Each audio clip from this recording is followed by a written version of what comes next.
Di Pakistan, asalkan masih ada sisa bagian yang masih bisa dipakai, maka perbaikan adalah pilihan utama daripada harus menggantinya dengan yang baru.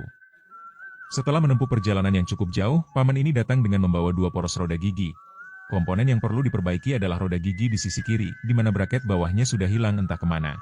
Untuk itu, sang pemilik menginginkan agar bagian bawah poros yang hilang itu diganti dengan bagian bawah poros satunya yang memiliki ujung splin lebih pendek. Setelah dilakukan pengukuran, sang montir menyimpulkan bahwa metode ini bisa dilakukan. Tanpa basa-basi lagi, montir langsung memulai pekerjaannya. Pertama, poros roda gigi yang rusak dipasang di cap penjepit mesin bubut, karena bagian ujung splinnya perlu dipotong untuk proses transplantasi. Demi memastikan kekuatan sambungan setelah pengelasan tetap seperti semula, montir memutuskan untuk memotong di bagian tengah ekor poros. Saat memotong, ia juga membuat alur miring atau bevel sebagai ruang sambungan untuk pengelasan, agar setelah disambung nanti, area pengelasan jadi lebih luas sehingga kekuatan sambungan jadi lebih maksimal. Poros ini ternyata bukan padat sepenuhnya, melainkan bolong di tengah. Bagian splin poros inilah yang menjadi pemeran utama transplantasi. Permukaan potongannya halus dan rata, sementara poros di bagian kepalanya sudah tidak bisa digunakan lagi.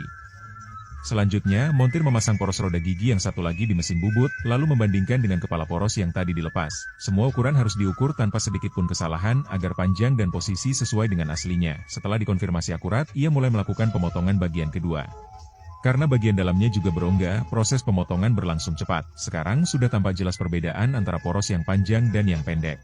Kemudian, bagian splin poros yang panjang mulai disambungkan dengan poros utama. Bagian sambungan miring kembali diproses, karena pusat poros saat penyambungan membutuhkan titik tumpuan untuk menjaga keselarasan poros. Itulah alasan kenapa sebelumnya ia membuat bevel sedikit lebih lebar. Dengan menggunakan jangka sorong, ia memastikan diameter lubang dan tonjolan sambungannya pas, agar sambungan benar-benar rapat tanpa celah. Tentu proses ini memerlukan keahlian tingkat 8. Selanjutnya, permukaan bevel juga kembali dibubut agar halus dan rata tanpa lekukan. Kedua ujung poros, kini sudah selesai diproses.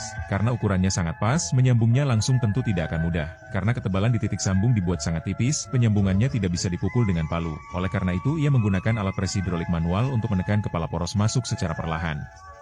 Dengan penuh kesabaran ia terus menyambungkan kedua poros dengan sambil terus diukur, agar poros tidak masuk terlalu dalam yang akan membuat ukuran poros tidak sesuai dengan aslinya.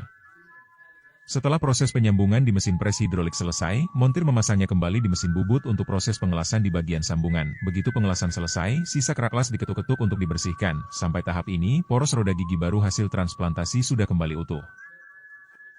Sebagai langkah terakhir, sisa lasan dibersihkan dan dihaluskan di mesin bubut, kemudian dipoles menggunakan kikir untuk menghilangkan sisa kasar atau serabut logam. Kemudian dengan menggunakan amplas, ia gosok permukaannya hingga halus dan mengkilap seperti baru keluar dari pabrik. Dengan demikian, proses perbaikan dan penyambungan poros roda gigi ini selesai dengan sempurna. Terima kasih sudah menonton, dan sampai jumpa di video berikutnya.